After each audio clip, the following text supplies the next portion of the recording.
Girls mocked me every day, until every insult made me rich.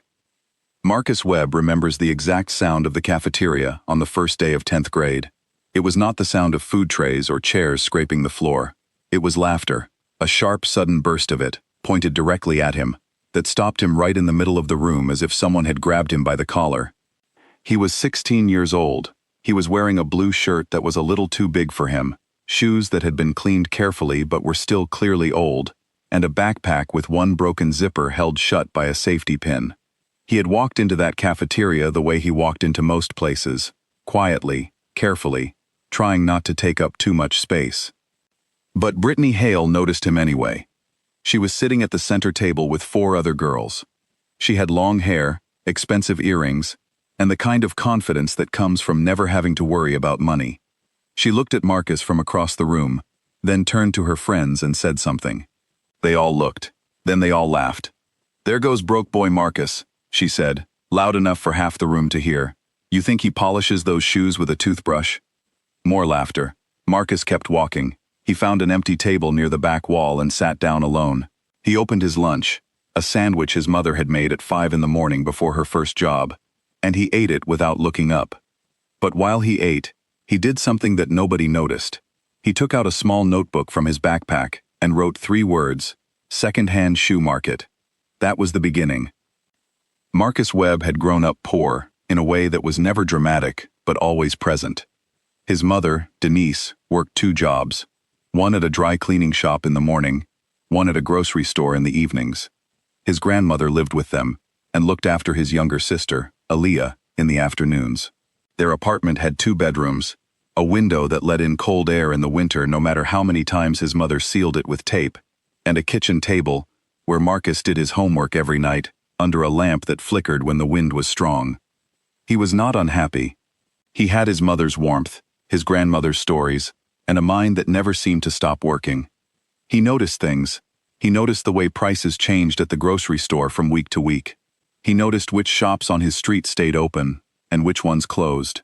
He noticed what people around him wanted and could not easily get. He had started his first business at 14, buying candy in bulk from a wholesale shop 2 bus rides away and reselling it at school during lunch. He made $60 in his first week. The principal shut it down in his second.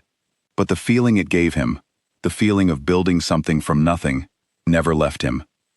At Lincoln High, the social world was simple and harsh. The students who had money made sure everyone else knew it.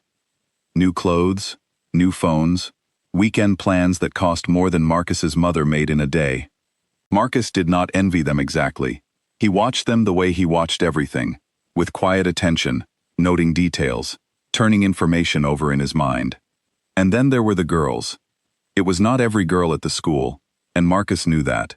Most of his classmates ignored him the way busy people ignore furniture, not out of cruelty, just out of indifference.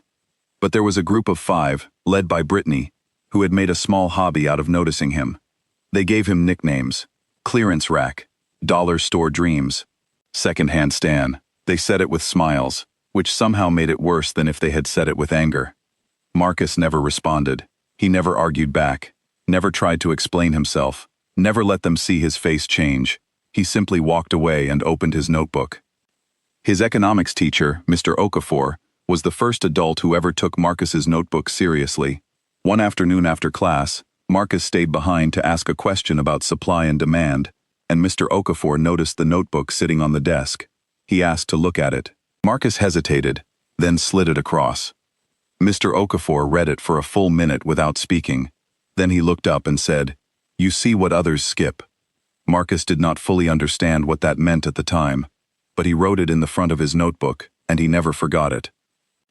The notebook grew through 10th, 11th, and 12th grade. Every insult that came his way became an entry. When Cassidy Monroe, one of Brittany's friends, looked at his phone during class and whispered to the girl beside her, "Does that thing even have apps?" Marcus wrote, "Affordable tech access, underserved youth." When another girl laughed at the store bag he used to carry his gym clothes and said, "He can't even afford a real bag," Marcus wrote, "Everyday carry goods, budget market." When he was not invited to a birthday party held at a rooftop venue because, as he overheard someone say, "It's too expensive for people like him," Marcus wrote, aspirational experience, pricing gap. He was not collecting pain, he was collecting data. His only close friend, Dion, once picked up the notebook without asking and read a few pages. He handed it back with a strange look on his face. "Man," Dion said, "you are strange." Then, after a pause, "But this kind of strange makes money." Marcus graduated from Lincoln High on a warm Saturday in June. He shook hands with the principal, accepted his diploma, and walked off the stage. His mother was in the third row, wearing her best blouse, taking photographs on a phone with a cracked screen. His grandmother had a handkerchief pressed to her eye. His sister, Aaliyah, was waving from the end of the row. He did not go to college. His guidance counselor had pushed him toward a 2-year program in business administration, and Marcus had listened politely and then made a different decision. He had 3 small businesses already moving. He did not need a classroom to teach him what he was already living. He took a night job at a logistics warehouse on the edge of the city. Not for the money, though the money helped, but because he wanted to understand how things moved. How orders were processed, how inventory was tracked, how goods traveled from one place to another. He worked from 10 at night until 6 in the morning, slept until noon, and spent the rest of the day running his operations. The first real business was a sneaker cleaning service. He had started it quietly during his senior year, charging $12 a pair, operating out of a corner of the kitchen when his mother was at work. Word spread slowly, then faster. By the time he graduated, he had a waiting list of 20 customers. By the time he turned 18, he had hired a classmate to help him and was cleaning over 40 pairs a week. The money was not life-changing, but it was real. And real money, Marcus had learned, was built one careful decision at a time. He expanded slowly. The cleaning service led him into resale.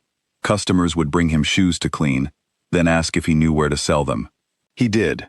He had been studying the second-hand sneaker market for 2 years by then, tracking which styles held value, which ones were being sold below what people would actually pay, where the gaps were between what was available and what people wanted. He started buying, cleaning, and reselling. His margins were careful and consistent. At 19, he launched a small online store. At 20, the store was making $8,000 a month. At 21, he brought Dion in as a partner to help manage orders. At 22, monthly revenue crossed $18,000. There were hard periods. One supplier took his money and disappeared, and Marcus lost $3,400 in a single week. He ate simply for 2 months after that, tracking every dollar, rebuilding. He did not speak about it much. He wrote about it in the notebook, what went wrong, what he should have checked, what he would do differently. Then he moved forward. The thing that separated Marcus from many people who had good ideas was that he never confused movement with progress. He did not celebrate early. He did not spend money he had not yet made. He did not tell his story before it was finished. He studied constantly, not in a formal way. He had no patience for lectures and no money for tuition, but in the way a person studies something they truly need to understand. He read books from the library. He listened to interviews with founders and investors during his commute. He sent cold emails to people whose work he admired and was ignored most of the time, but not always. Occasionally, someone wrote back. Those conversations taught him more than any textbook. The idea that changed everything came to him at 25. He had been thinking for some time about the system he had built without fully realizing it.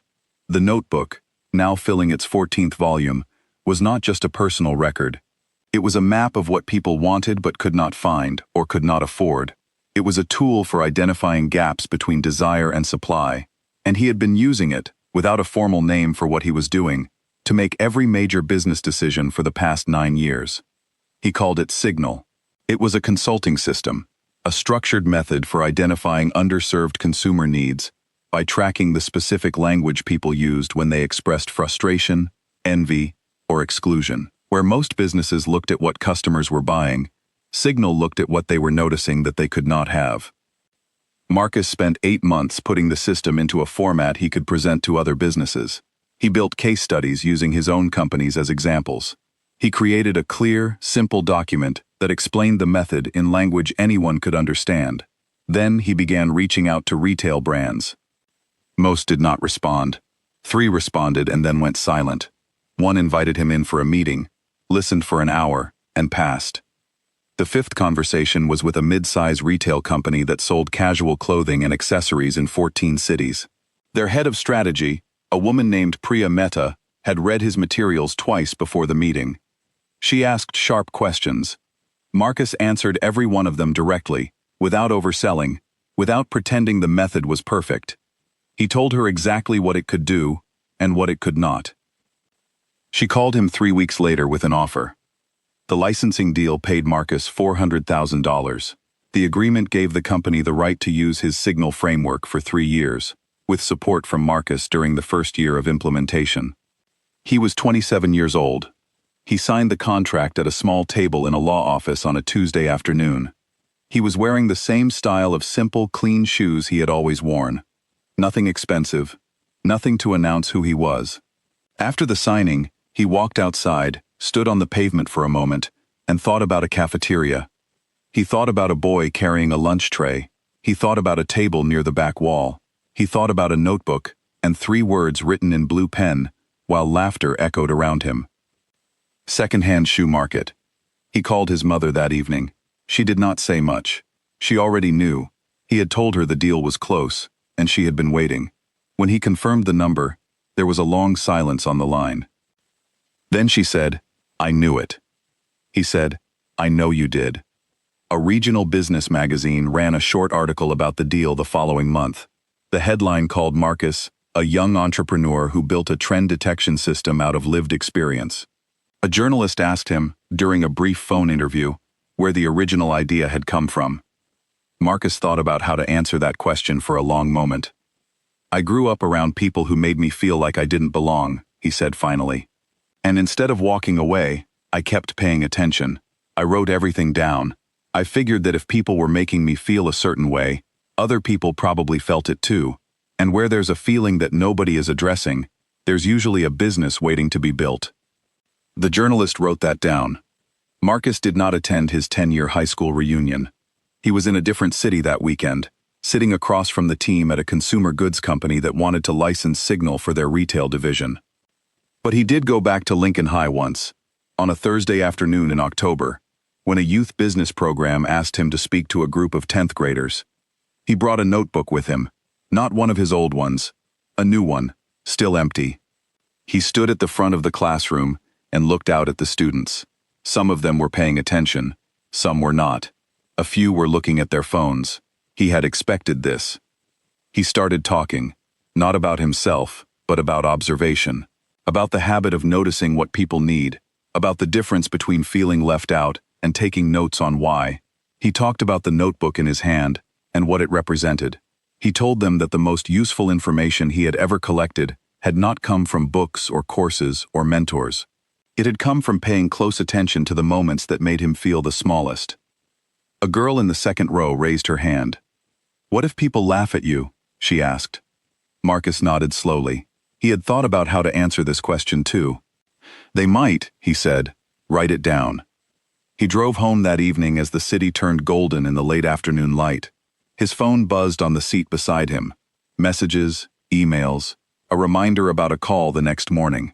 He let them wait. At a red light, he picked up the new notebook from the passenger seat and opened it to the first page. He thought for a moment. Then he wrote 2 words at the top of the blank page. "Start here." He closed the notebook, set it back down, and drove on. Sue,